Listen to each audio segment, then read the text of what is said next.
Hello दोस्तों, welcome to my channel. आज का ड्रामा बहुत ही ज़्यादा इंटरेस्टिंग है बिकॉज ये एक वेम्पायर लव स्टोरी होने वाली है जिसमें हमारा क्यूट सा वेम्पायर को एक फाइटर गर्ल से प्यार हो जाता है। So first of all please आप चैनल को सब्सक्राइब करना ना भूलिए ताकि आपको ऐसा अमेजिंग ड्रामास मिलते रहे। सो ड्रामा की स्टार्टिंग एक अनकंस्ट्रक्टेड डार्क प्लेस से होती है जहाँ पर हम हमारे हीरो हुओ को देखते हैं। साथ में हुओ के कुछ गुंडे भी थे। यहाँ पर उसके सामने एक आदमी अपने घुटनों पर बैठा हुआ था जो कि अपनी जिंदगी की भीख मांग रहा था। पर हुओ उसे कहता है कि मेरे हाथ में एक कार्ड है, अगर तुमने गेस किया कि वो कौन सा कार्ड है और वो सही निकल गया तो तुम बच सकते हो। इस पर वो आदमी बताता है कि वो 6 स्पेड्स है। इस पर तो हुआ उसे कार्ड को घुमाता है और वो सेम कार्ड था। इस पर वो कहता है कि वेरी गुड, तुमने तो कमाल कर दिया। जिस पर को आदमी खुश हो जाता है एंड कहता है कि आपका शुक्रिया, आपने मेरी जान बख्श दी।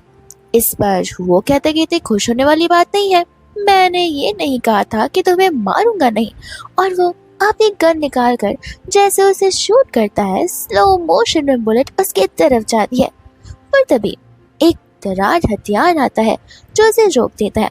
इस पर तो वो कहता है ब्लैकआउट हॉल वालों से यही उम्मीद थी। पर वो आदमी डर जाता है और हमारे हीरो से कहता है कि प्लीज मुझे बचा लो, मैं उनके हाथों में नहीं पड़ना चाहता।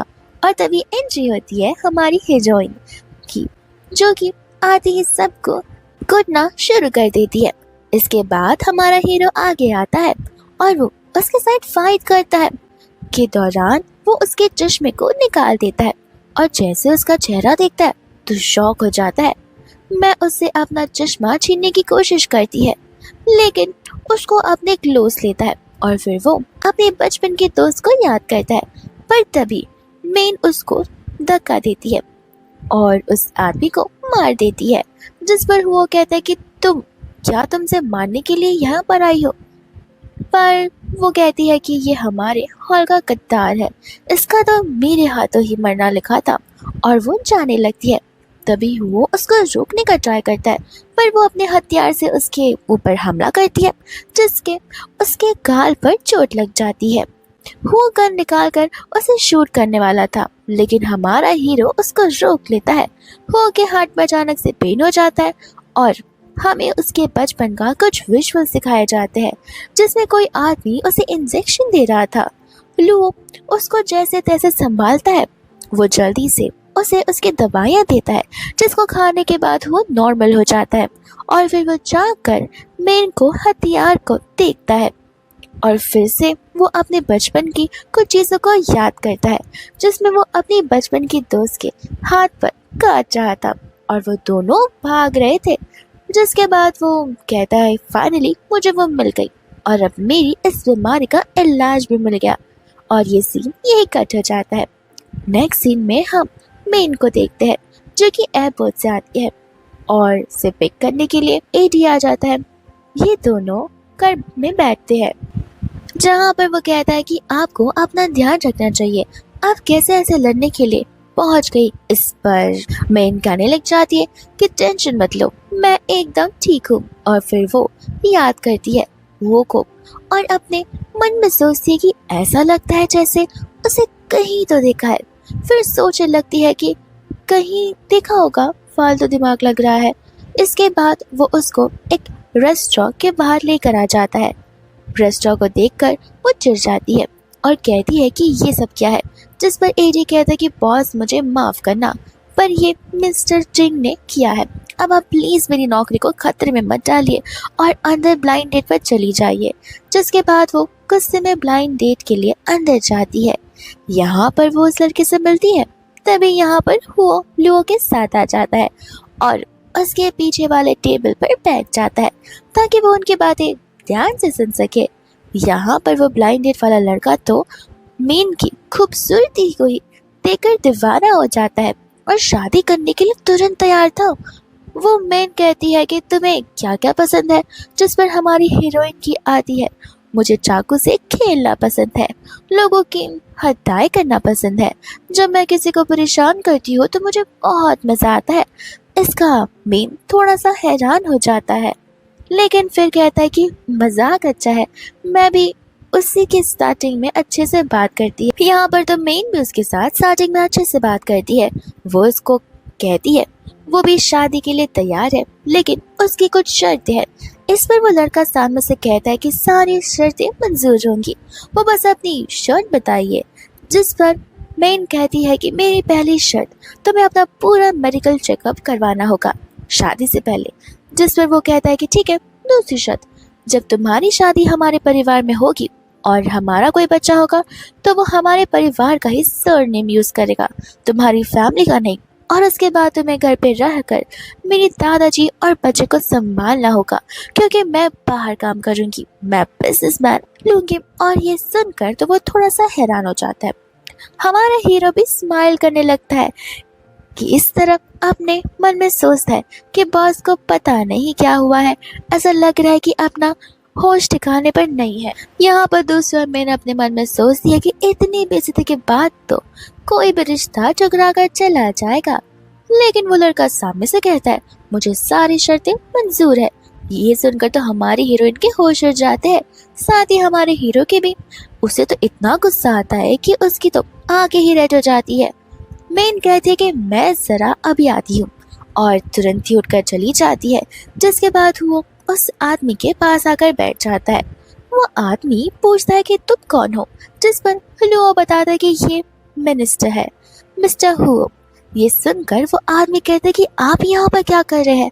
जिस पर असिस्टेंट कहता है कि दरअसल ये आपसे बिजनेस के सिलसिले में बात करने आए हैं, और वो तो बहुत ही अचानक से ऑफर देना चाहता है, बहुत अच्छा सा ऑफर। लेकिन बदले में हमारे हीरो से कहते हैं कि मुझे तुम्हारी ब्लाइंड डेट चाहिए। अब हम मेन को देखते हैं जो कि कॉल पर बात कर रही थी, और वो अपने दादाजी से कहती है और बोलती है कि आइंदा से मैं किसी ब्लाइंड डेट पर नहीं आऊंगी, और आपने मेरे साथ दोबारा से ऐसा किया तो मैं आपके साथ बहुत ही बदतमीजी से पेश आऊंगी। और वो कॉल कट कर देती है। जैसे पीछे मुड़ती है तो पीछे हमारा हीरो खड़ा हुआ था।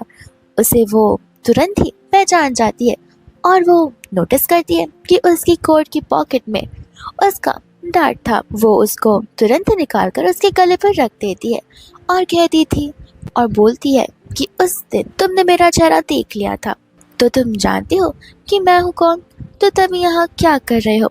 जिस पर वो सामने से कहता है कि मुझे तुम्हारी सारी शर्तें मंजूर है। ये सुनकर वो कहते कि मतलब क्या है। जिस पर हमारा हीरो कहता है कि तुमने अभी जो आदमी को शर्तें बताई है मैं सारी शर्तें सुनी है, और उसके लिए मैं रेडी भी हूँ और मनाने के लिए तैयार भी हूँ। जिस पर वो कहती है कि तुम कहा ना क्या चाहते हो। वो बोलता है कि मेरा पास फ्रांस में गुलाबों का बंगला है, बहुत बड़ा, और मैं अच्छे से चाहता हूँ कि तुम्हें इस पहचान के लिए मजबूर किया गया है। तुम मुझसे शादी कर लो, तुम जैसा चाहे वैसा जिंदगी जी सकती हो। और वो तुरंत ही उसका हाथ पकड़ के उसे अपनी साइड घुमा देता है। इस पर तो हमारी हीरोइन को गुस्सा आ जाता है, इसलिए कि हुओ कहता है शांत हो जाओ, और उसके साथ उसे चाकू को ले लेता है।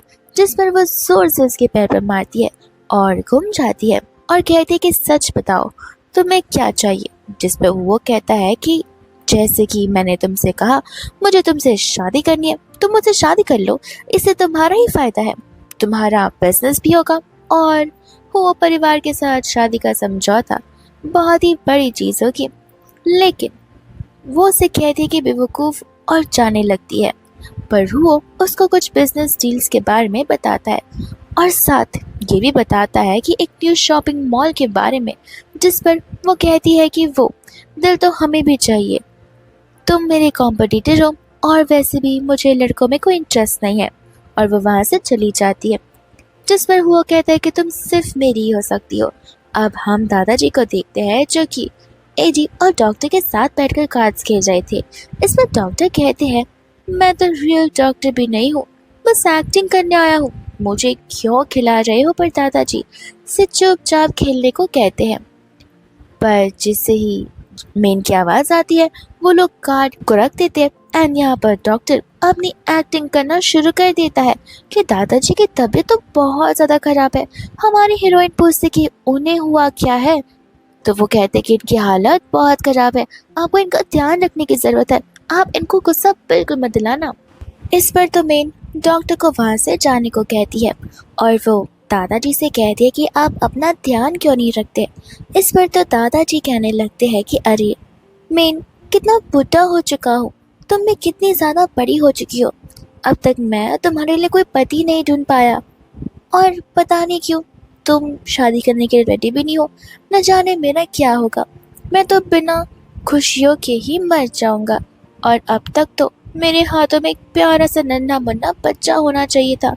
इस पर तो सामने से ही मेन कहते कि दादाजी आप ये नाटक हर रोज करते हैं, क्या थकते नहीं हो रोज कर करके, डेली यही सेम एक्टिंग कर करके। इस पर तो वो कहते हैं कि ठीक है, आज मैं तुम्हारे सामने एक शर्त रखता हूँ, जिस लड़के तुम्हें चाहे उस खूब ढूंढ लो और जैसे ही तुम उसे ढूंढ कर ले आओगी और शादी कर लोगी, मैं सब कुछ तुम्हारे हाथों में सौंप दूंगा और तुम उसे अपनी तरीके से संभाल सकती हो। इस पर तो मेन खुश हो जाती है और फिर हम उसको रूम में अकेले देखते हैं, जहाँ पर डॉक्टर, एडी और दादाजी तीनों से जानकर देखते हैं और जाकर देखने लग जाते हैं। और फिर वो लगातार कुछ सोच रही थी, जिसके बाद वो एक मैरिज एजेंसी को कॉल करती है। एंड दूसरी तरफ ये न्यूज़ हमारे हीरो को मिलती है, हुओ को। हुओ कहता है कि उसने मुझे कहा था कि उसे लड़कों में इंटरेस्ट नहीं है, जिसकी बात सामने से सुन लियो बताता है कि मैंने पता किया है, उनके दादाजी हद से ज़्यादा बीमार हैं और वो मरने से पहले उनकी शादी कराना चाहते हैं और उन्होंने शर्त भी रखी है कि अगर वो शादी कर लेगी तो वो सब कुछ उसे सौंप देंगे। इस पर तो हुआ कहता है कि एक काम करो, मेरी सारी इन्फॉर्मेशन उस एजेंसी में भेजो, लेकिन फेक भेजना। अगले सीन में हम मैं को देखते हैं और वो सारी इन्फॉर्मेशन पढ़ रही थी और फिर गुस्से में कहती है, ये तो हद हो गई। और उसके सामने कोई और नहीं बल्कि हुओ बैठा हुआ था। वो कहती है, आखिर ये तुम्हारी कैसी चाल है, तुम चाहते क्या हो? इस सिटी में कितने सारे लोग हैं, तुम्हें बिजनेस करना है, किसी से भी जाकर कर लो ना, मुझे क्यों परेशान करके रखा है तुमने? इस पर वो कहता है, मैं तुम्हारे साथ बिजनेस करना चाहता हूँ। मैं कहती है, यहाँ बहुत लोग हैं, लेकिन वो कहता है, मैं सिर्फ तुम्हें जानता हूँ। जिस पर वो कहती है, बाहर में जाओ। लेकिन वो कहता है, तुम मुझसे शादी कर लो, मैं तुम्हारी सारी शर्तें मानने के लिए तैयार हूँ। तुमने भी हद करके रखी है, किसी अनजान लड़के को ढूंढोगी जो तुम्हारी शर्तें भी नहीं मानेगा। जिस पर वो कहती है, मैंने कहा ना, नो मतलब नो। और वहाँ से उठकर जाने लगती है कि तभी वो उसको एक एनवेलप देता है। मैं पूछती है, ये क्या है? जिस पर वो सामने से कहता है, क्रॉस सी ब्रिज बिडिंग इनविटेशन। इस पर तो वो हैरान हो जाती है। वो कहता है, तुम भी इस प्रोजेक्ट को चाहती थी, चलो अच्छे से compete करते हैं। मैं उसके हाथों से उस इनविटेशन को ले लेती है और अपने मन में सोचती है, इसी के लिए मैंने कितनी सारी परेशानियां उठाई, उसके बावजूद भी ये मुझे नहीं मिला। फाइनली अब ये मेरे हाथों में है। हुओ कहता है, कल शाम मिलते हैं, और वहाँ से चला जाता है। नेक्स्ट सीन में हम हुओ के बड़े भाई किन को देखते हैं, जिसकी सेक्रेटरी उसको बताती है कि आपका भाई जिंग परिवार की बेटी में से शादी करना चाहता है और अपनी शादी का प्रस्ताव भी भेजा है।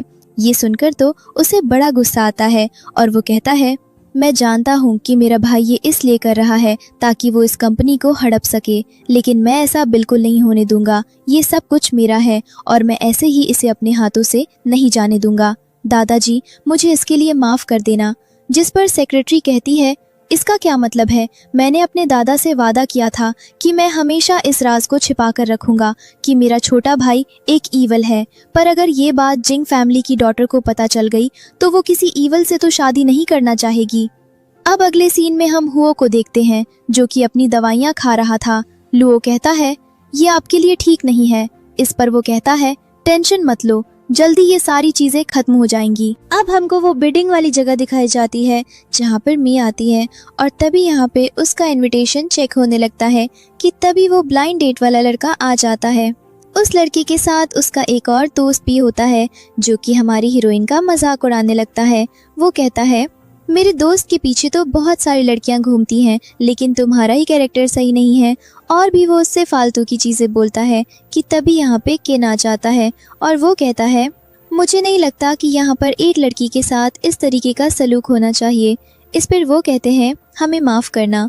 और हमारी हीरोइन को पता चलता है कि वो हुओ ग्रुप का प्रेसिडेंट है। ये सुनकर वो थोड़ी सी हैरान होती है और फिर वो उसके साथ अंदर आ जाती है, जहाँ पर किन उसको कहता है, क्या आप मेरे साथ टेबल शेयर करना चाहेंगी? लेकिन वो इनकार कर देती है और कहती है मुझे मर्दों की जरूरत नहीं। इस पर किन कहता है कहीं ये हुओ की वजह से तो नहीं है? वैसे भी मैंने सुना है कि आजकल वो तुम्हारे आगे पीछे बहुत ज्यादा घूम रहा है, वो तुमसे शादी करना चाहता है।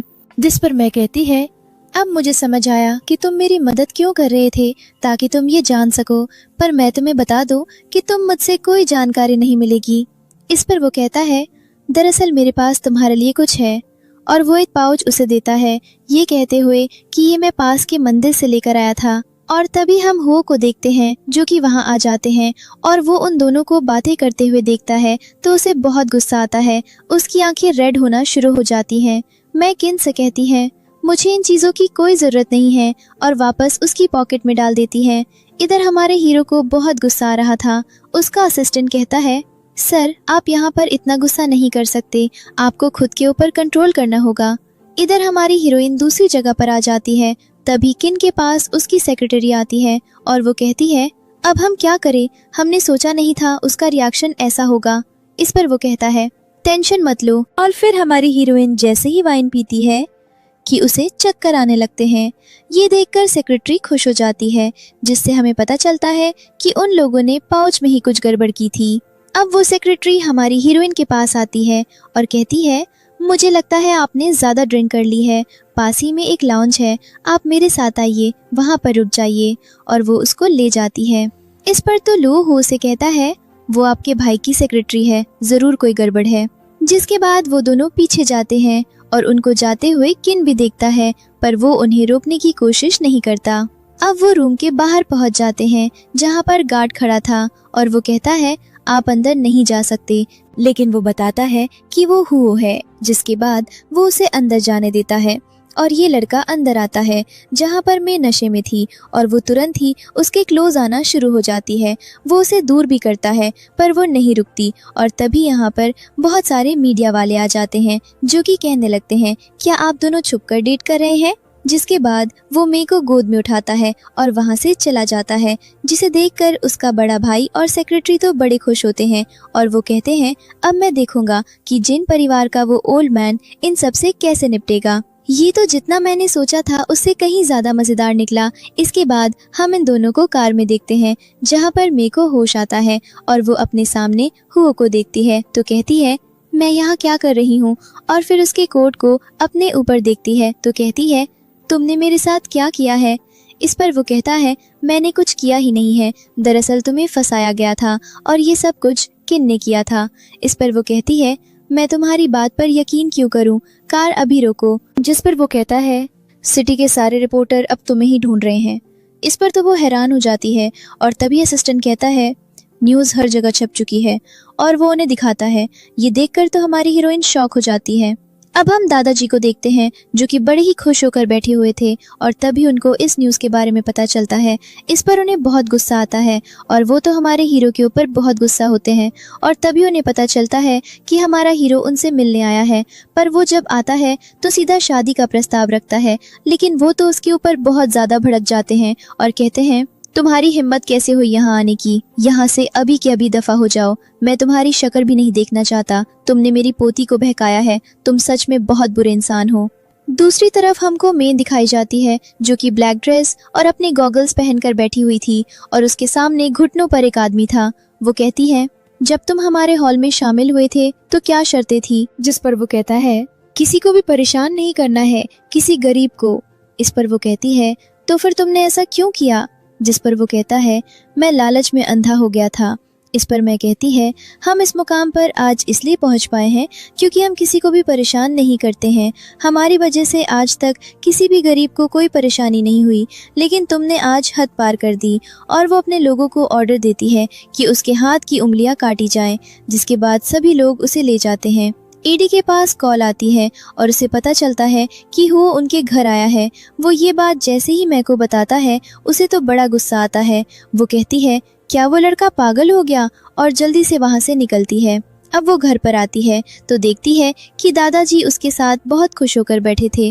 वो धीरे से ईडी से कहती है तुमने तो कहा था इन दोनों के बीच झगड़ा हो रहा है, मामला क्या है। इस पर वो कहता है मुझे क्या पता, वो अपने दादाजी के पास आती है। दादाजी खुश होकर कहते हैं, देखो अपने मंगेतर से मिलो।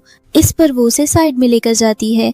जाते टाइम दादाजी हो की तरफ आंख मारते हुए जाते हैं और जब मैं उनको लेकर आती है तो कहती है, ये सब क्या है, आप पागल हो चुके हैं क्या?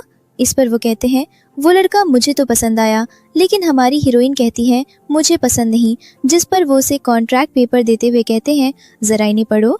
और फिर हमें फ्लैशबैक दिखाया जाता है जब वो शादी का रिश्ता लेकर आया था तो दादाजी उसे भगाने का ट्राई करते हैं, लेकिन वो उन्हें कॉन्ट्रैक्ट पेपर देता है। इसमें साफ लिखा हुआ था शादी के बाद वो इसी घर में रहेगा और उसका सारा बिजनेस हमारी हीरोइन संभालेगी, क्योंकि वो घर संभालेगा, जिससे वो परिवार भी हमारी हीरोइन का हो जाएगा। इस पर दादाजी कहते हैं, तुम पागल हो चुके हो। लेकिन वो घुटनों पर उनके सामने बैठ जाता है और कहता है, मुझे उससे प्यार है, उसके अलावा मैं किसी और से शादी नहीं करूंगा। सीन वापस प्रेजेंट में शिफ्ट होता है। दादाजी कहते हैं, तुम्हारे लिए अच्छा मौका है, तुम्हें इसे हाथ से नहीं जाने देना चाहिए। इस पर वो कहती है, पर मुझे वो पसंद नहीं है। इस पर दादाजी कहते हैं, मुझे ग्रेट ग्रैंडचाइल्ड चाहिए। मैं कहती है, मैं उसका कोई और रास्ता ढूंढ लूंगी। जिस पर दादाजी बीमार होने की एक्टिंग करना शुरू कर देते हैं। वो कहती है, ऐसा मत करिए। जिस पर वो कहते हैं, मेरी बीमारी का अब तो इलाज ग्रेट ग्रैंडचाइल्ड ही है। इस पर वो कहती है, ठीक है। और फिर वो हुओ के पास आती है और कहती है, आखिर तुम चाहते क्या हो? ये मत कहना कि तुम्हें पहली नज़र में मुझसे प्यार हो गया।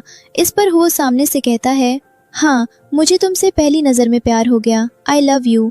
ये सुनकर वो चढ़ जाती है और तभी असिस्टेंट उसका सामान लेकर आता है। जिस पर वो कहती है, क्या तुम्हें शर्म नहीं आएगी इस घर में इस तरीके से रहते हुए?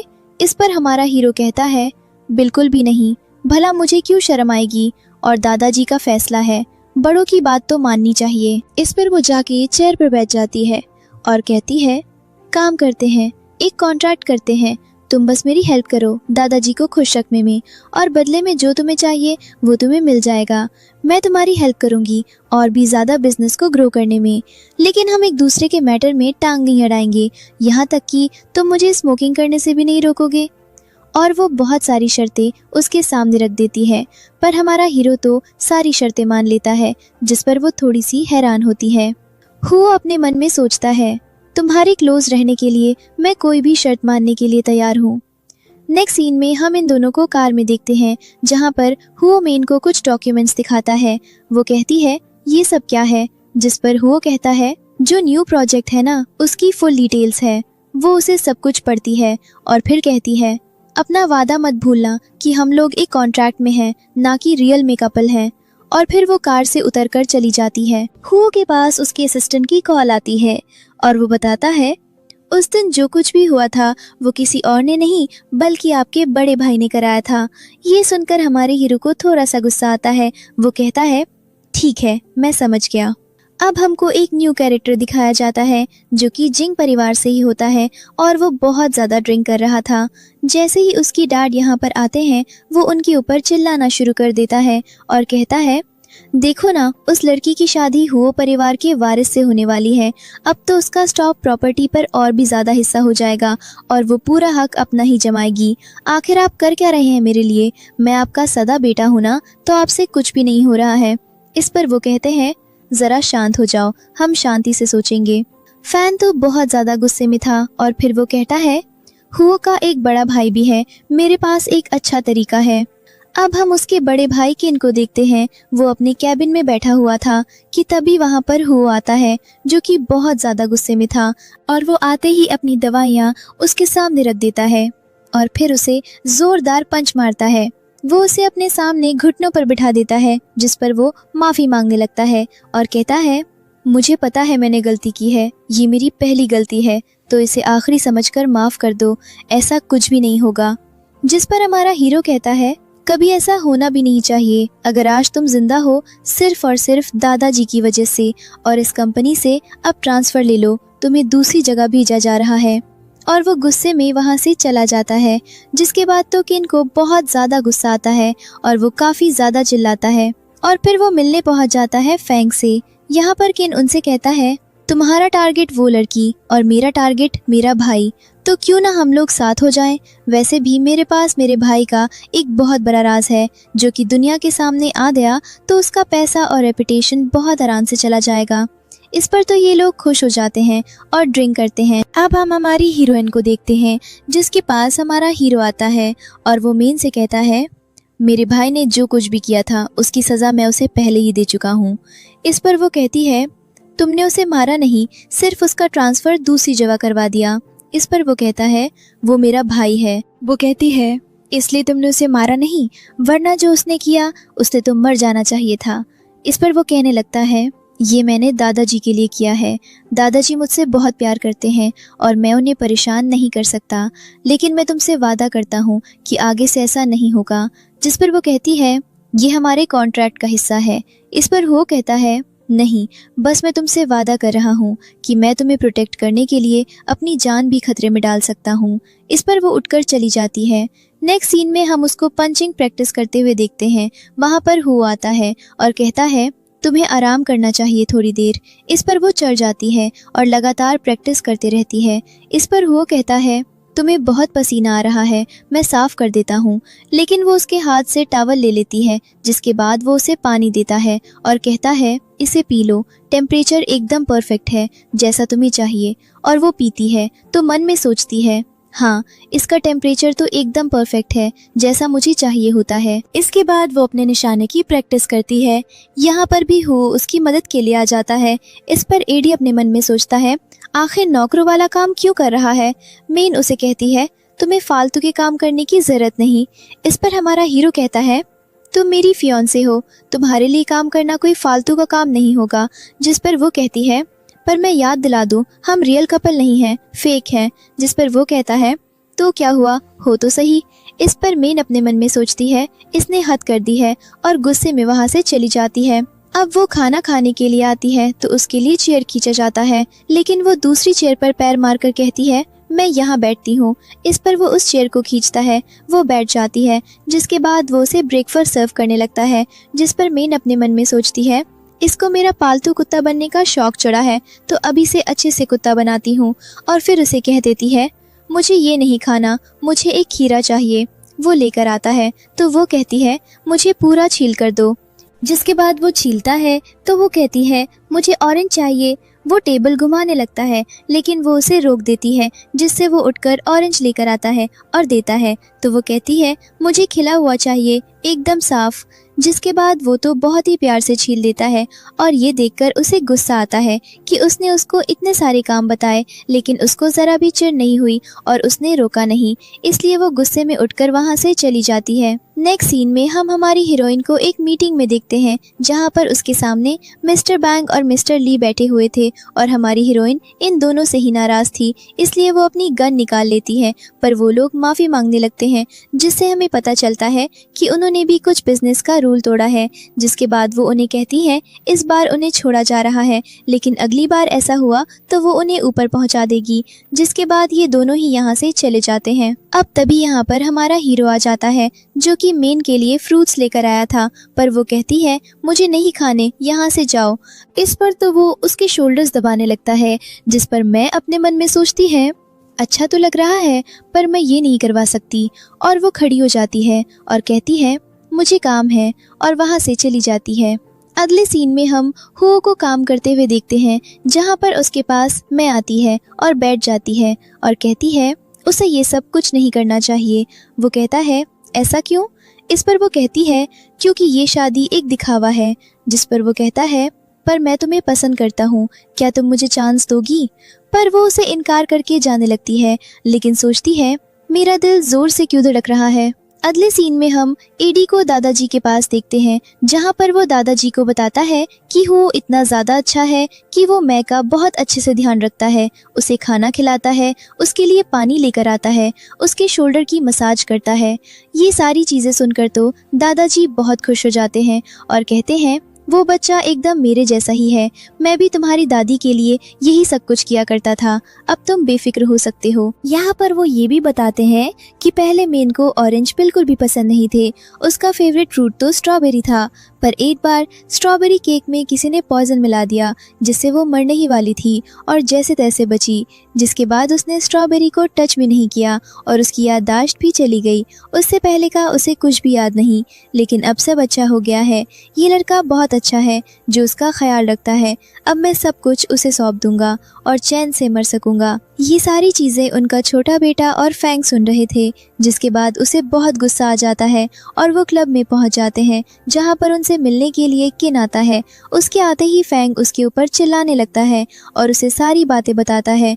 इस पर वो कहता है, मेरे पास एक अच्छा तरीका है, सबको एक साथ रास्ते से हटा देते हैं। अगली सीन में हम हमारी हीरोइन को देखते हैं, जिसके पास एक आदमी आता है और कहता है बहुत बड़ी समस्या आ गई है, और उसको एक क्लब में लेके जाता है जहाँ पे बहुत सारे लोग उसके पैरों में लेट जाते हैं और कहते हैं, हमने सुना है कि आप किसी से शादी कर रही हैं, क्या हमारा हॉल फिर भी बचा रहेगा?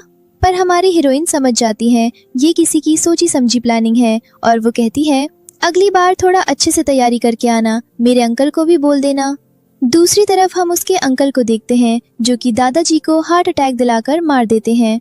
अब हम हमारे हीरो को देखते हैं जिसके पास एक कॉल आती है और उसे पता चलता है कि हमारी हीरोइन का किडनैप हो गया। वो तुरंत ही वहां से निकल जाता है, पर रास्ते में उसका एक्सीडेंट हो जाता है, पर उसे होश आ जाता है और वो वहां से निकल जाता है और ढूंढने पर किसी को नहीं मिलता। दूसरी तरफ हमारी हीरोइन को भी क्लब से निकलने नहीं दिया जाता। जैसे तैसे वहां से निकलती है तो उसे दादाजी के बारे में पता चलता है। वो हॉस्पिटल जाती है, पर डॉक्टर बताता है कि वो मरे नहीं हैं, कुछ दिनों में होश आ जाएगा। अब वो दादाजी के पास थी और तभी उसके पास कॉल आती है लुओ की, जो कि उसे हमारे हीरो के एक्सीडेंट के बारे में बताता है। वो कहती है, एक्सीडेंट कैसे हुआ? जिस पर वो उसे बताता है कि हमें न्यूज़ मिली थी कि तुम्हारा किडनैप हुआ है, इसलिए वो जल्दी में घर से निकल गए थे और अब उनका कुछ पता नहीं है। इसके बाद जैसे ही यहाँ पर एडी आता है, वो तुरंत ही उसे हुओ को ढूंढने का ऑर्डर देती है। अब रात को हम मेन को घर पर देखते हैं, तभी पीछे से कोई आता है और उसके ऊपर हमला कर देता है, लेकिन जब वो देखती है कि ये तो हुओ है, वो रुक जाती है। अगले सीन में यहाँ डॉक्टर आ जाता है जो कि उसका ट्रीटमेंट करने की ट्राई करता है, पर वो अपनी लार और वैम्पायर वाले दांतों से उसे डरा देता है। डॉक्टर वहाँ से चला जाता है तो हमारी हीरोइन उसके जख्मों पर दवाई लगा देती है और वो बहुत ही प्यार से उसके पास बैठा हुआ था, जिसके बाद वो उसे नहाने को कहती है और जब वो टॉवल लेकर वॉशरूम में आती है तो शॉक हो जाती है उसको बाथ टब में बैठा हुआ देखकर।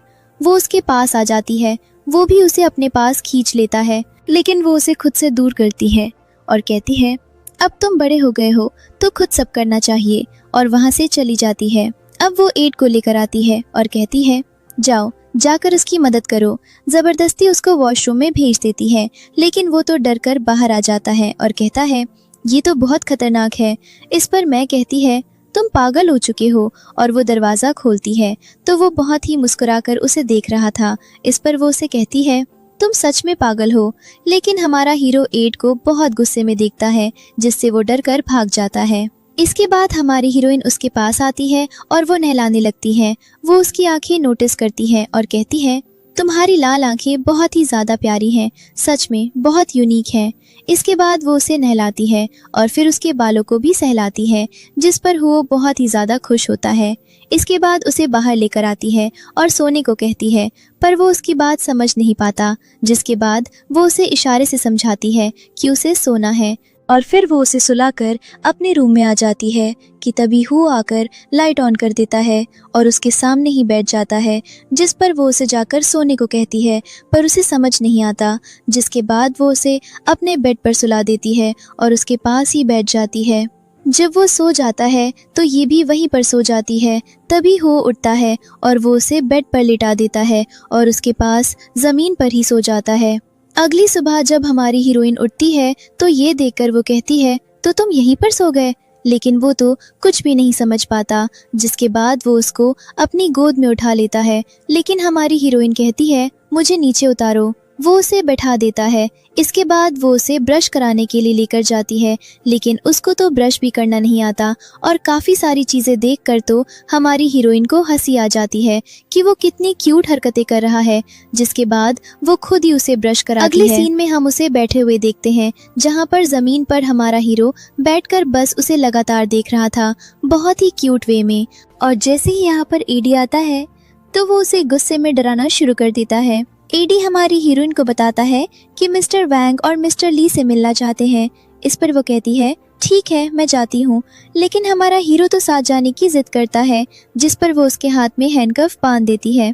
इस पर एडी कहता है बहुत अच्छे बॉस, लेकिन वो दूसरी हैंडकफ उसके हाथ में बांधकर चली जाती है, जिसके बाद हमारा हीरो तो उसे पीट देता है। अब हम फैंग को किन और उसके डैड के साथ देखते हैं, जहाँ पर वो पागलों की तरह चिल्ला रहा था कि हम तुम लोगों का कुछ भी नहीं बिगाड़ पाए, तुमसे भी कुछ नहीं हुआ, तुम्हारा प्लान तो फेल हो गया, तुम एकदम गधे हो।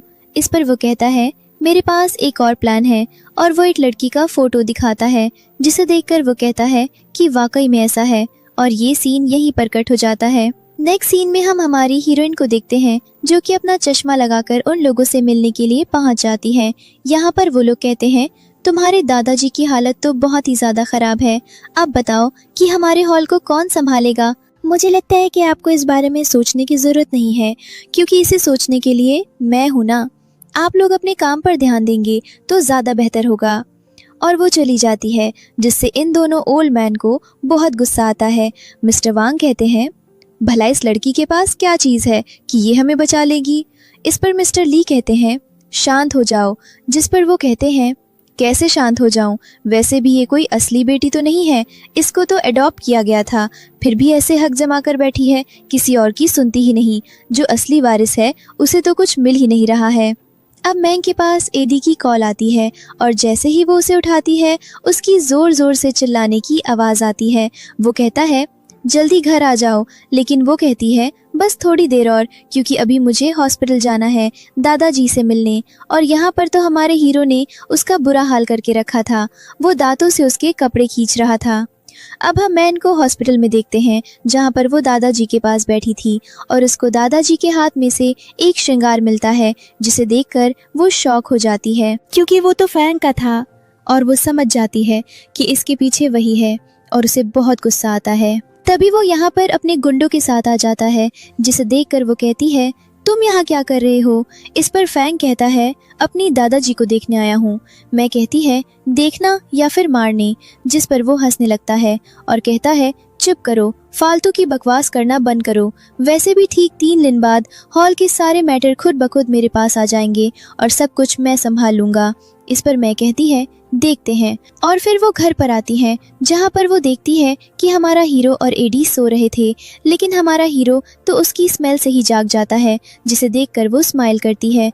और फिर जैसे ही वो उसकी हैंडकफ को खोलती है तो एडी वहाँ से भाग जाता है, और फाइनली हमारा हीरो अपने मुंह से हुओ बोलता है। इस पर वो कहती है तुम बोल रहे हो, क्या तुम्हें याद है तुम कौन हो, लेकिन वो इनकार करता है। अगले सीन में हम इसको खाते हुए देखते हैं, जहाँ पर ये खा रहा था और ऑरेंज के साथ ज़्यादा खेल रहा था। यहाँ पर मैं उससे कहती है चलो खाओ, बहुत खेलना हो गया। और तभी इसके पास कॉल आती है, जहाँ पर इसे बताया जाता है कि जैसा आपने कहा था वैसा बंदोबस्त हॉस्पिटल में हो चुका है। इस पर मैं कहती है बिल्कुल परफेक्ट, वैसे भी जिस कॉन्फिडेंस से वो बोल रहा था ज़रूर उसके पास कोई बैकअप प्लान होगा, पर टेंशन मत लो, मैं सब कुछ हैंडल कर लूँगी। और वो कॉल कट करती है। अब वो उसको भी ऑरेंज खिलाने लगता है, जिस पर हमारी हीरोइन को वो बहुत प्यारा लगता है और वो उसे किस करती है, लेकिन वो उसके लिप्स पर काट लेता है, जिस पर वो उसे मारने के लिए अपना हाथ उठाती है, लेकिन रुक जाती है और फिर कहती है मेरी इंतज़ार करना, और चली जाती है। जैसे ही वो उसके खून को चखता है वो तो एकदम ठीक हो जाता है और उसे सारी चीज़ें याद भी आ जाती हैं।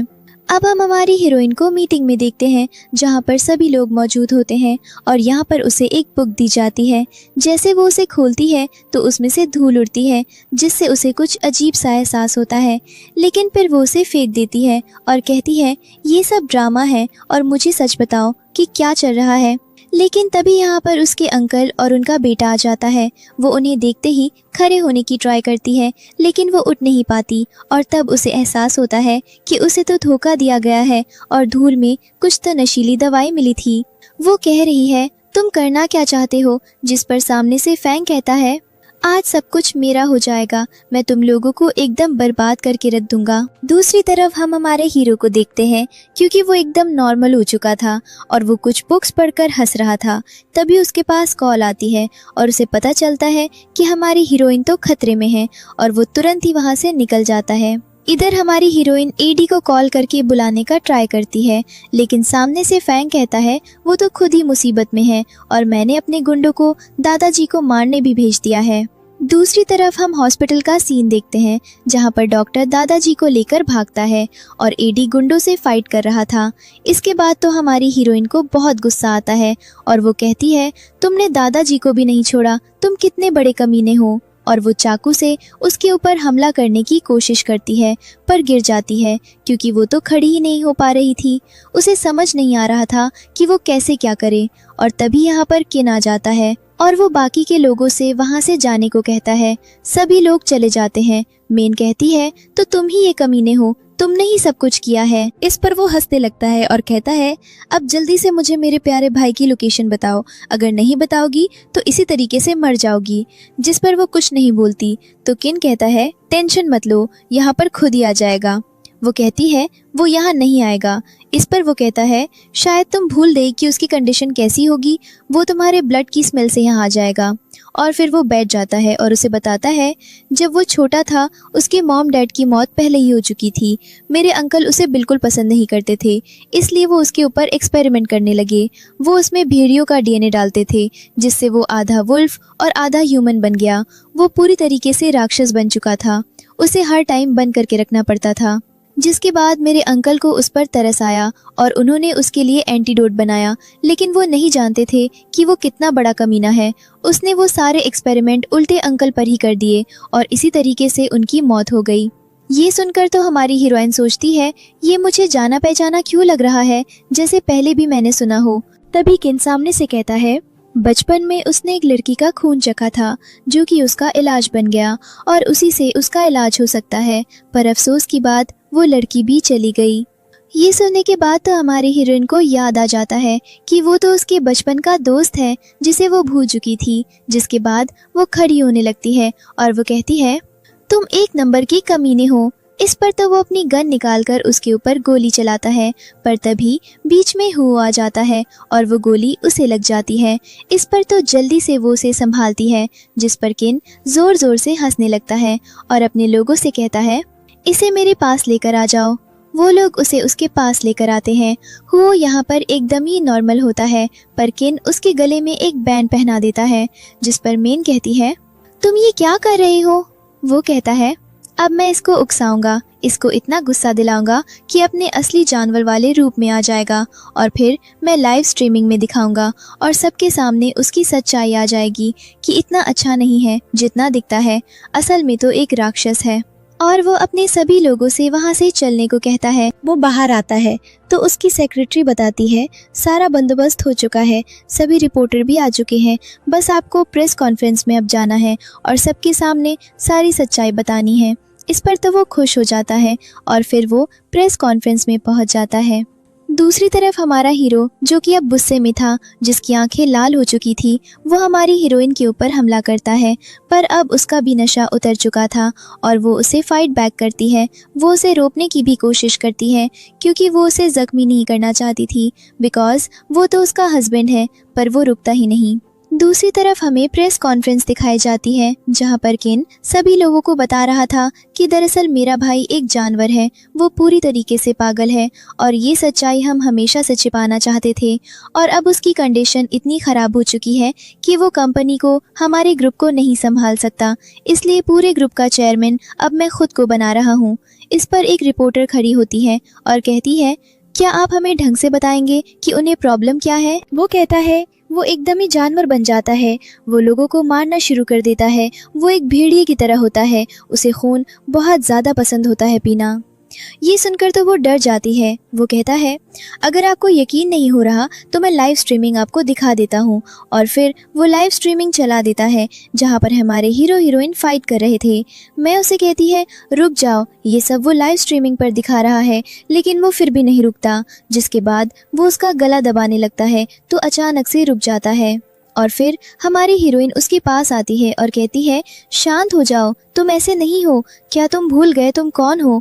तुम वो हो जो मेरे लिए पानी लेकर आते हो, मेरे लिए फ्रूट्स लेकर आते हो, मेरे लिए ऑरेंज खेलते हो, क्योंकि मुझे वो बहुत पसंद है। क्या तुम्हें याद है, मैं तुम्हारे बचपन की वही दोस्त हूँ जो तुम्हें एक बार सड़क पर मिली थी। तुमने मेरे हाथ पर काटा था और तुम एकदम नॉर्मल हो गए थे। उस टाइम भी तुम्हारी ये प्यारी आंखें रेड कलर की थी। और वो उसकी ये सारी बातें सुन के धीरे धीरे नॉर्मल होने लगता है और फिर वो एकदम ही नॉर्मल हो जाता है और ये दोनों एक दूसरे को हक करते हैं। इस पर तो रिपोर्टर्स कहते हैं, ये तो लव है, आप ये क्या झूठ बोल रहे थे। इस पर तो किन शॉक हो जाता है और वो फिर से उसको उकसाने की कोशिश करता है बैन के थ्रू, लेकिन हमारा हीरो बैन को ही तोड़ देता है। जिसके बाद तो मीडिया वाले उसके पास भागने लगते हैं और वो चिल्लाने लगता है, लाइव स्ट्रीमिंग रोको, और वहाँ से भागता है। दूसरी तरफ फैंग को भी पकड़ लिया गया था और खुद हमारे हीरो हीरोइन उसको बढ़िया वाला सबक सिखाते हैं। अब यहाँ पर हो बेहोश हो जाता है और जब उसकी आंखें खुलती हैं तो उसके सामने हमारी हीरोइन थी और ये दोनों घर पर थे। यहाँ पर वो बैठ जाता है, उसे एक टक लगाकर देखने लगता है, जिस पर वो कहती है, क्या तुम्हें याद है मैं कौन हूँ? इस पर वो इनकार करता है तो हमारी हीरोइन उसे हक कर लेती है, जिस पर हमारे हीरो के फेस पर स्माइल आ जाती है। अब मैं नीचे आती है तो उसको एडी मिलता है जो उसे बताता है कि अब दादाजी एकदम ठीक हैं। जैसे ही उन्हें होश आएगा तो उन्हें दूसरी जगह ट्रांसफ़र कर दिया जाएगा। इस पर वो कहती है, ये तो बहुत बढ़िया, और जाने लगती है, लेकिन वो उसे रोककर हुओ के बारे में पूछता है। इस पर वो कहती है, टेंशन मत लो, उसकी एक कंडीशन मेरी वजह से है और मैं ही उसका ध्यान रखूंगी और मैं ही उसका इलाज कर दूंगी, तो घबराने की ज़रूरत नहीं है, वो एकदम पहले जैसा हो जाएगा। और वो चली जाती है। इस पर एडी अपने मन में सोचता है, आज कुछ पहले से अलग अलग रहा है, पता नहीं क्यों। अगले दिन में हम हॉल की मीटिंग देखते हैं जहां पर मिस्टर ली और मिस्टर वांग उनके सामने घुटनों पर बैठे हुए थे और वो लगातार माफ़ी मांग रहे थे। लेकिन मैं सामने से कहती है, आपने मेरे अंकल के साथ मिलकर मुझे धोखा दिया, ऊपर से मुझे मारने की कोशिश की, और आप उम्मीद कर रहे हैं कि मैं आपको माफ़ कर दूं? मैं आपको जिंदा छोड़ रही हूँ, यही बहुत बड़ी बात है। अब हम लोग साथ में काम नहीं कर सकते। इस पर वो कहते हैं, प्लीज ऐसा मत करो, हमने तुम्हें बड़े होते हुए देखा है। इस पर हमारी हीरोइन बोलती है, एग्जैक्टली, आपने मुझे बड़े होते हुए देखा है और आप जानते हैं कि मैं कैसे काम करती हूँ। उसके बावजूद भी आपने अपना ट्रस्ट मेरे ऊपर नहीं रखा और आपने मुझे धोखा दिया। और वो अपने लोगों से कहती है, इन्हें ले जाओ यहाँ से। पर तभी एक ओल्ड मैन उठता है और वो दोनों का सपोर्ट करता है और हमारी हीरोइन से कहता है, तुम ऐसा नहीं कर सकती, अगर यहाँ पर आज तुम्हारे दादाजी होते वो भी ऐसा नहीं करते। और तभी यहाँ पर दादाजी आ जाते हैं, जिन्हें देखकर तो सभी लोग खड़े हो जाते हैं और फिर वो सामने आते हैं और हमारी हीरोइन से बैठ जाने को कहते हैं। अब वो दोनों ओल्ड मैन दादाजी से माफ़ी मांगने लगते हैं, पर वो कहते हैं, तुमने मुझे धोखा दिया, तुमने मेरी ग्रैंड चाइल्ड को मरवाने की कोशिश की, क्या तुम भूल गए कि तुम कितने सालों से मेरे साथ थे? इस पर वो कहते हैं, प्लीज़ हमें बख्श दो, हमें जाने दो, हमारे साथ ऐसा मत करो, हमसे गलती हो गई, ये हमारी आखिरी गलती समझकर माफ़ कर दो। लेकिन वो कहते हैं, बिल्कुल नहीं, और अपने लोगों को सीधा उन्हें मार देने का ऑर्डर देते हैं। उनके लोग उन्हें लेके चले जाते हैं और फिर वो खड़े होकर सबके सामने अनाउंस करते हैं कि अब पूरी तरीके से इस हॉल की मालकिन मेरी ग्रैंड चाइल्ड ही होगी, जो उसका ऑर्डर होगा वही सबको मानना होगा। और ये सीन यहीं पर कट हो जाता है। अगले सीन में हम हमारे हीरो हीरोइन को देखते हैं जहाँ पर वो अपना कुछ काम कर रही थी और फिर वो हुओ की तरफ देखती है और कहती है, पता नहीं तुम कब ठीक हो गए। और वो जाने लगती है, लेकिन वो उसे रोकता है और कहता है, मत जाओ। इस पर वो कहती है, नाटक करना बंद करो, मुझे ज़रूरी काम है, और जाने लगती है। पर वो फिर से हैंडकफ अपने और उसके हाथ में लगा देता है। इस पर वो कहती है, ये क्या है, जल्दी से चाबी दो। पर वो मना करता है, जिस पर वो बहुत प्यार से कहती है, मुझे इसकी चाबी दो, चलो मेरी बात मानो। इस पर वो चाबी तो निकालता है पर मे को देता नहीं। मे उससे चाबी छीनने लगती है और इसी खींचातानी में वो पहले तो खेलने लगते हैं, फिर दोनों एक दूसरे के ऊपर गिर जाते हैं। मे उठने लगती है पर हमारा हीरो उसको खींच लेता है और दोनों के बीच किस हो जाती है और ये किस पूरे 4 सेकेंड चली। अगले सीन में हम हमारी हीरोइन को उसके दादाजी के पास देखते हैं, जहाँ पर दादाजी से कहते हैं अपना काम बहुत अच्छे से करना, मैंने वैसे भी तुम्हारी काफ़ी तारीफ सुन रहा हूँ इतने दिनों से। जिसके बाद वो ये भी कहते हैं कि मैंने सुना है एडी से तुम दोनों का रिश्ता बहुत अच्छा चल रहा है, तुम दोनों की सगाई को बहुत दिन हो चुके हैं, तुमने उसे घर में ऐसे रखा है जैसे वो तुम्हारा होने वाला हस्बैंड नहीं बल्कि मिस्ट्रेस हो, इसलिए अब उससे शादी कर लो। इस पर तो वो सोचती है शादी कहाँ से करूँ, अभी तो पूरा इंसान ही नहीं है, और वो कहती है अभी जल्दी क्या है, जिस पर दादाजी कहते हैं जल्दी है, बहुत जल्दी है, कितना अच्छा लड़का है, मैं नहीं चाहता कि वो निकल जाए। इस पर मैं अपने मन में सोचती है इनको कैसे बताऊं, इनका अच्छा दामाद कैसा है, कभी भी जानवर बन जाता है, गुस्से में अपने दांत दिखाने लगता है, उसकी लाल लाल आंखें हैं, और वो दादाजी से कहती है बाद में शादी करेंगे। अगले सीन में हम किन को देखते हैं जिसके पास उसकी सेक्रेटरी आती है और वो उसे बताती है कंपनी के वो सभी स्टाफ चेंज कर दिए गए हैं जो हमारी साइड थे, अब सिर्फ वहाँ पर वही लोग बचे हैं जो कि आपके भाई की साइड हैं और कभी भी आपके ऊपर भी इन्वेस्टिगेशन की जा सकती है। इस पर वो कहता है मेरे पास इन सब से बचने का अच्छा तरीका है, एक काम करो, जिन ग्रुप के सारे स्टॉक्स के प्राइस गिरा दो। अब अगले दिन हम हमारी हीरोइन को ऑफिस में देखते हैं जहां पर उसके स्टॉक के प्राइस बहुत ही बुरी तरीके से गिर रहे थे और सभी लोग बहुत परेशान होते हैं और लगातार कुछ स्टॉक खरीदे भी जा रहे थे। और तभी यहाँ पर केन आ जाता है और हमें पता चलता है कि ये सब उसी ने किया है और वो हमारी हीरोइन से कहता है अब तुम इस कंपनी को नहीं संभाल सकती। पर तभी यहाँ पर हमारे हीरो की एंट्री हो जाती है जिसे देखकर हमारी हीरोइन थोड़ी सी हैरान हो जाती है कि वो जानवर से इंसान कैसे बन गया, और वो यहाँ पे सभी को बताता है मेरे भाई ने कंपनी में काफ़ी सारे घोटाले किए हैं और बहुत सारे घोटालों के बारे में बता भी देता है और उसने किस तरीके से शेयर होल्डर से भी झूठ बोले थे। यहाँ पर पुलिस आती है और उसके भाई को अरेस्ट करके ले जाती है। इस पर हमारी हीरोइन अपने मन में सोचती है तो ये इतने दिनों से मुझे बेवकूफ़ बना रहा था। सभी लोग यहाँ से चले जाते हैं और हमारा हीरो हमारी हीरोइन की तरफ देखता है तो वो सामने से कहती है तो तुम फ़ायदा उठा रहे थे मेरा, और उससे नाराज़ हो जाती है और चली जाती है। वो नाराज़ होकर घर पर आ जाती है। हमारा हीरो भी पीछे पीछे आता है और उसे मनाने लगता है पर वो दरवाजे बंद कर देती है। वो बाहर खड़ा हो जाता है और कहता है मैं तुम्हें कब से पसंद करता हूँ तुम नहीं जानती, मैंने तुम्हें उसी दिन पहचान लिया था इसलिए मैं तुम्हारे पीछे आया। जिसके बाद वो दरवाज़ा खोलती है और कहती है ठीक है मैं तुम्हें एक चांस दूंगी, पर अगर तुम फेल हो गए तो दोबारा मेरी ज़िंदगी में आकर झांकना मत। अब यहाँ पे दादाजी आ जाते हैं और फिर वो हमारे हीरो को अपने साथ लेकर आते हैं और वो कहते हैं तुम बाकी में बहुत अच्छे हो, जल्दी मैं तुम्हारी शादी कराऊंगा और फिर मुझे प्यारा सा बेबी चाहिए। और फिर हम हमारे हीरो हीरोइन को एक साथ देखते हैं जहाँ पे हमारा हीरो हमारी हीरोइन को स्ट्रॉबेरी खिला रहा था जिसे खाकर वो बहुत खुश होती है। और फिर 1 साल बाद का सीन दिखाया जाता है जहाँ पे दादाजी के हाथ में उनका ग्रेट ग्रैंड चाइल्ड होता है और वो बहुत खुश थे। दूसरी तरफ हमारे हीरो हीरोइन पेरिस में थे जहाँ पे उनके सामने किन होता है और वो अपनी मौत की भीख मांग रहा था। पर हमारी हीरोइन आती है और कहती है मौत तो इतनी आसानी से नहीं मिलेगी, और ये दोनों एक दूसरे की तरफ देखते हैं और यहीं पर ये ड्रामा ख़त्म हो जाता है।